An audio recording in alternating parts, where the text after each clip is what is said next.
Bismillahirrahmanirrahim. Perkenalkan, nama saya Hamdani Saputra, nomor induk mahasiswa 0421708005. Di sini saya akan menjelaskan materi DNA. Tapi sebelumnya kita harus ketahui bahwa DNA itu bagian dari nanoteknologi. Jadi nanoteknologi ataupun teknologi nano ini adalah ilmu pengetahuan dan teknologi yang mengontrol zat, material, dan sistem pada skala nanometer, sehingga menghasilkan fungsi baru yang belum pernah ada. Nah, untuk ukuran 1 nanometer ini adalah 1/1 miliar meter, atau 1 dibagi 1 miliar meter. Nolnya itu ada 9 ya, yang berarti 50.000 kali lebih kecil dari ukuran rambut manusia. Nah, ini dibagi-bagi sampai 50.000, tipisnya ini. Kemudian kita masuk ke dalam sel. Kita ketahui bahwa di dalam sel ini ada bagian yang disebut sebagai kromosom. Nah, kromosom ini tersusun atas nukleoprotein, yaitu persenyawaan antara asam nukleat dan juga protein. Tapi yang membawa keterangan genetik itu cuman asam nukleatnya aja. Nah, asam nukleat ini dibagi atas 2, yaitu DNA dan juga RNA. Kepanjangan dari DNA itu adalah deoksiribonucleic acid, sedangkan kepanjangan dari RNA ini ada ribonucleic acid. Nah, DNA ini mempunyai struktur berupa rantai ganda polinukleotida. Rantai tersebut tersusun atas gula fosfat, gula deoksiribosa, dan juga basa nitrogen. Nah, ini adalah rantai gandanya. Itu 2. Sedangkan pada RNA dia itu mempunyai struktur tunggal polinukleotida, jadi tunggal. Rantai tersebut juga sama tersusun atas gugus fosfat, gula ribosa, dan basa nitrogen. Jadi perbedaannya ini di gula ribosa sama gula deoksiribosa. Kalau di DNA dia pakai gula deoksiribosa, sedangkan kalau di RNA dia mempunyai gula ribosa. Ini adalah struktur kimia dari DNA dan RNA. Untuk DNA ini dia strukturnya itu tersusun atas fosfat, gula deoksiribosa, dan juga basa nitrogen. Sementara pada RNA dia tersusun atas fosfat, gula ribosa, dan juga basa nitrogen. Jadi perbedaannya sekilas sudah tampak bahwa di DNA ini dia tersusun oleh gula deoksiribosa, yang berarti deoksi ini kehilangan 1 atom oksigen, ribosa pada gula ribosa. Jadi kehilangan 1 atom oksigen pada gula ribosa. Nah, kehilangannya ini di mana? Dia kehilangannya itu pada karbon kedua. Ini karbon pertama, ini karbon kedua, ketiga, keempat, dan kelima. Nah, kehilangannya ini pada karbon kedua. Kehilangan atom O. Nah, sedangkan pada RNA dia itu tidak kehilangan. Dia tidak kehilangan atom oksigen, sehingga pada karbon kedua ini dia memiliki atom oksigen nih, yang saya tandai dengan warna merah ini. Sehingga dia disebut sebagai gula ribosa saja, karena dia tidak kehilangan 1 atom oksigen. Kemudian perbedaannya juga nampak pada basa nitrogennya. Pada RNA basa nitrogen dibagi 2 atas pirimidin dan juga purin. Nah, pirimidinnya ini dia tersusun atas urasil dan juga sitosin. Sementara pada purin dia tersusun atas adenin dan guanin. Nah, kita lihat pada basa nitrogen di DNA. Kan kalau di RNA dia tersusun atas urasil, sedangkan pada DNA dia tersusun atas timin. Jadi ini perbedaannya. Ini yang menjadikan perbedaan antara basa nitrogen DNA dan juga RNA. Kemudian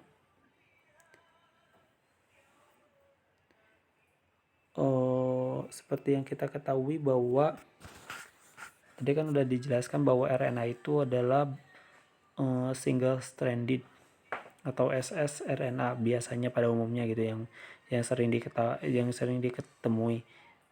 Sedangkan pada kenyataannya RNA juga ada yang double stranded atau memiliki rantai ganda layaknya DNA. Kita ketahui bahwa RNA tuh kayak gini kan, satu rantai aja. Nah, tapi pada nyatanya ada juga yang double stranded seperti ini.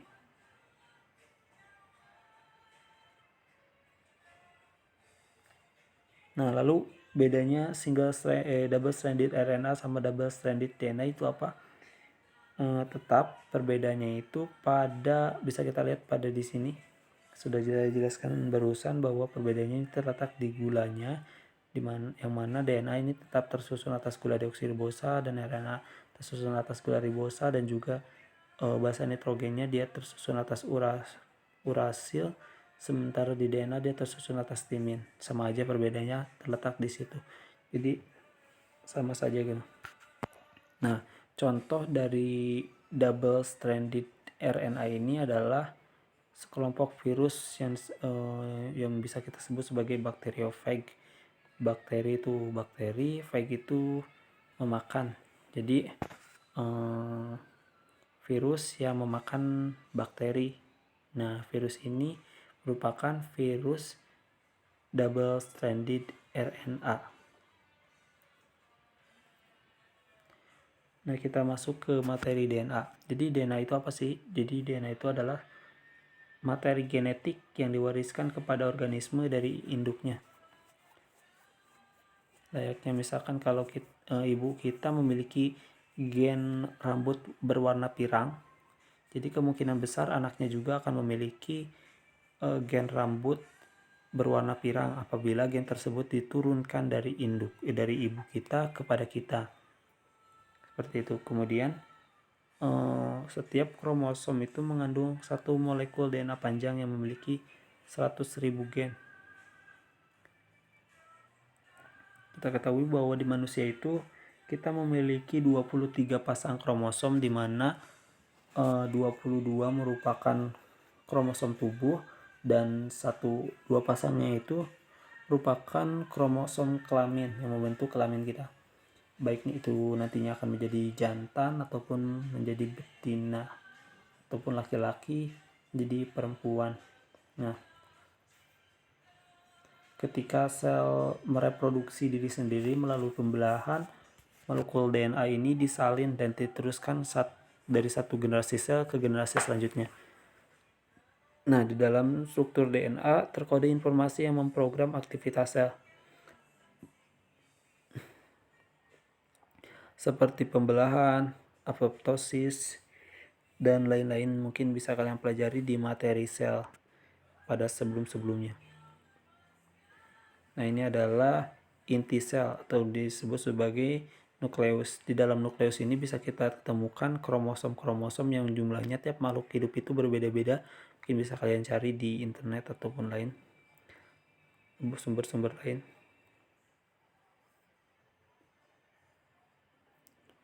Kemudian kita membahas struktur asam nukleat dari DNA. Tadi sudah dijelaskan bahwa DNA itu tersusun atas rantai ganda polinukleotida. Perlu diketahui bahwa asam nukleat ini adalah makromolekul yang kompleks dan tersusun atas rantai-rantai nukleotida yang disebut sebagai polinukleotida. Nah, nukleotida ini adalah gabungan dari fosfat, gula, dan juga basa nitrogen. Nah, satu kesatuan ini disebut sebagai nukleotida. Perlu diingat, ini adalah nukleotida. Sedangkan polinukleotida itu adalah nukleotida yang banyak gitu. Poli kan artinya banyak, sedangkan nukleotida adalah gabungan dari ini. Jadi di DNA itu ini saling terhubung dan dihubungkan oleh jembatan fosfat. Jadi hubungan antara nukleotida ini disebut sebagai polinukleotida.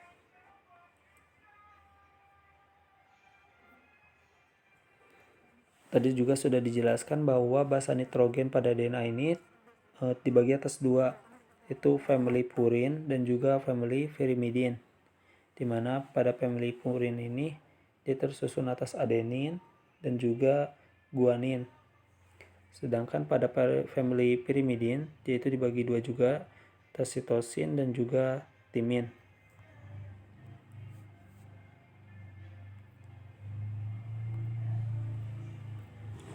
Nah, pasangan basa.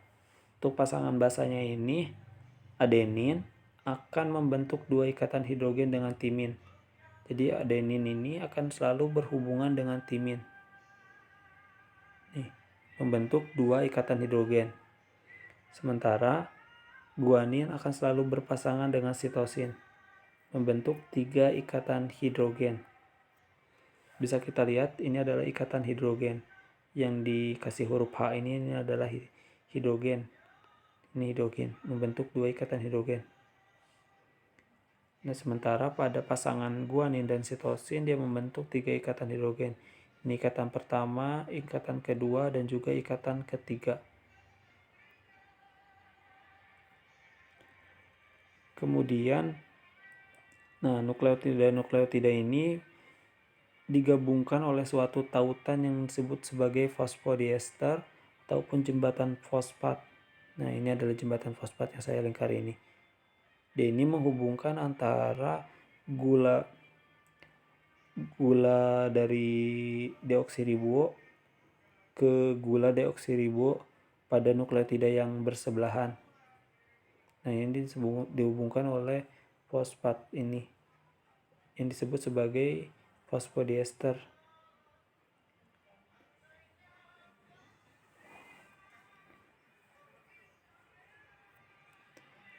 Kemudian untuk membentuk satu gen ini perlu berapa nukleotida sih? Kita kan tahu bahwa ini adalah nukleotida nih. 1 nukleotida, 2 nukleotida, 3 nukleotida, 4 nukleotida. Ini polinukleotida. Nah, untuk membentuk satu gen ini perlu berapa nukleotida? Jawabannya itu perlu 10.000 sampai 15.000 pasangan basa. Ini ada di sini aja ada cuman satu pasangan basa, 2 pasangan basa, 3 pasangan basa, dan 4 pasangan basa. Sedangkan untuk membentuk satu gen itu butuh 10.000 sampai 15.000 pasangan basa. Jadi kalau digambarkan mungkin akan sangat panjang. Ini aja cuman ada 4. Nah, misalkan kalau untuk membentuk satu gen itu sangat butuh 10.000 sampai 15.000. Misalkan kalau kita butuh gen warna kulit berwarna coklat tua, kita butuh 10.000 sampai 15.000 pasangan basa. Ini 1, 2, 3, 4, 5 sampai 15.000 pasangan basa. Nah, baru kita bisa membuat gen berwarna coklat gelap. Kan kalau digambarkan akan sangat panjang seperti ini. Panjang sekali. Kemudian di sini ada beberapa referensi mengenai panjang benang DNA dalam tubuh kita. Kebetulan referensi yang saya dapat ini panjang DNA ini dalam tubuh kita sama dengan 140 kali dari jarak bumi ke matahari. Itu sekitar 21,5 miliar kilometer. Tapi ada juga yang mengatakan bahwa benang DNA dalam tubuh kita itu mencapai 600 kali. Jadi berbeda-beda, tiap referensi bisa dicari. Kemudian kita membahas materi DNA sebagai materi genetik. Jadi kan tadi sudah disebutkan bahwa dalam kromosom itu tersusun atas nukleoprotein, yaitu persamaan antara asam nukleat dan juga protein.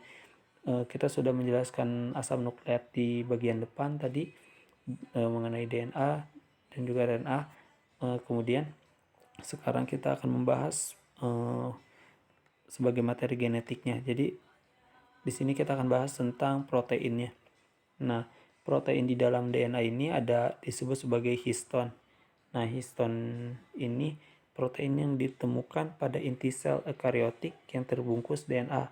yang kemudian bersama DNA menyusun struktur nukleosom. Nah, histon ini ada 5, itu H1, H2A, H2B, H3, dan H4. Subunit ini kayak amino yang bermuatan positif atau bersifat basa. Nah, histon ini akan bereaksi dengan jembatan fosfat yang bermuatan negatif dan bersifat asam membentuk nukleosom. Nah, ini adalah gambar dari nukleosom tersebut. Dia akan berikatan seperti ini, membentuk histon yang lengkap seperti ini. Apabila kita zoom mungkin gambarnya akan seperti ini. Kemudian ada juga gen loncat atau transposable element atau juga bisa disebut sebagai jumping gene. Nah, jadi gen loncat ini dia bisa berpindah-pindah dari satu tempat ke tempat lain. Bahkan bisa juga berpindah-pindah dari satu kromosom ke kromosom yang lain gitu. Nah, proses perpindahannya ini disebut sebagai transposisi. Nah, ini adalah proses dari transposisi di mana misalkan kalau ini adalah sebuah kromosom dan ini adalah sebuah kromosom misalkan. Dia ini bisa berpindah dari satu kromosom ini ke kromosom yang lain. Dia itu meloncat. Nah, ini adalah proses perloncatannya dan dia akan menempel pada kromosom yang lain.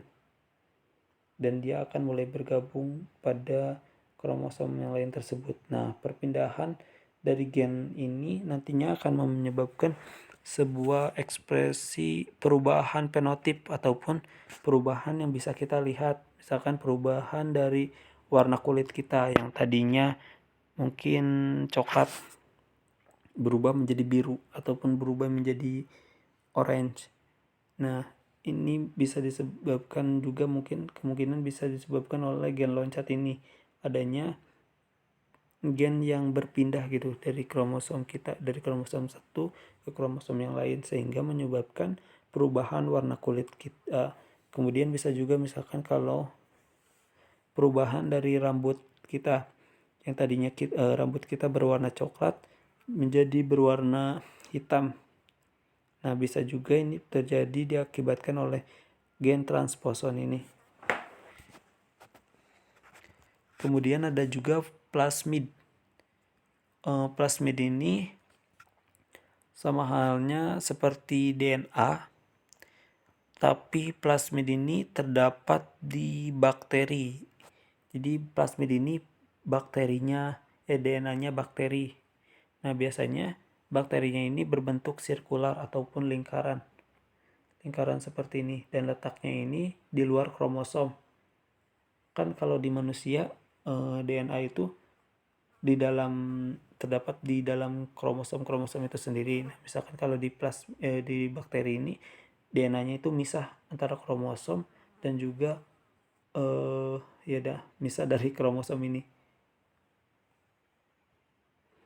Nah, biasanya plasmid ini digunakan untuk modifikasi hewan-hewan ataupun modifikasi genetik. Nah, misalkan kita ingin membuat ikan glowfish ataupun ikan lain ataupun apapun itu bisa kita rekayasa dengan menggunakan plasmid ini. Caranya yaitu kita perlu menyiapkan bakteri-bakteri yang mengandung plasmid, yang memiliki plasmid ini. Mungkin umumnya itu bakteri E. coli yang kemudian kita potong menggunakan enzim restriksi. Nah, kemudian kita potong dari si DNA bakteri ini menggunakan enzim restriksi. Setelah dipotong, kita masukkan gen yang kita inginkan. Misalkan kalau kita menginginkan gen yang dapat menyala gitu, pada umumnya misalkan menyala gitu, kita tinggal memasukkan gen menyala misalkan dari kunang-kunang ataupun dari apa itu namanya teh ya, apa itu sih? Ubur-ubur yang bisa menyala, kita bisa masukkan gen yang menyala itu, gen berpendar itu ke dalam plasmid ini dengan menggunakan enzim ligase atau enzim ligasi. Nah, setelah menyatu dengan si DNA bakteri ini, kita perlu melakukan screening.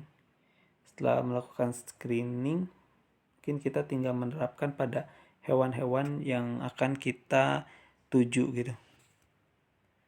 Nah, hewan-hewan ini disebut sebagai GMO atau Genetically Modified Organism.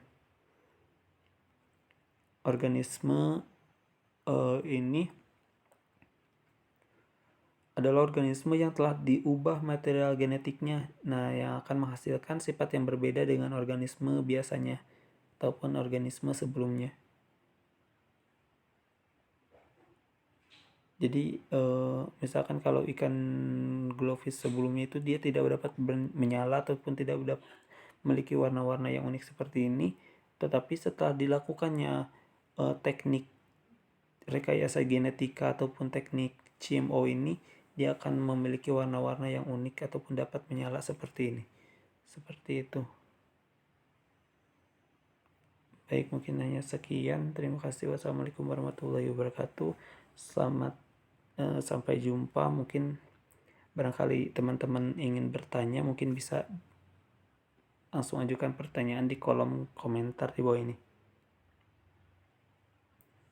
Assalamualaikum warahmatullahi wabarakatuh.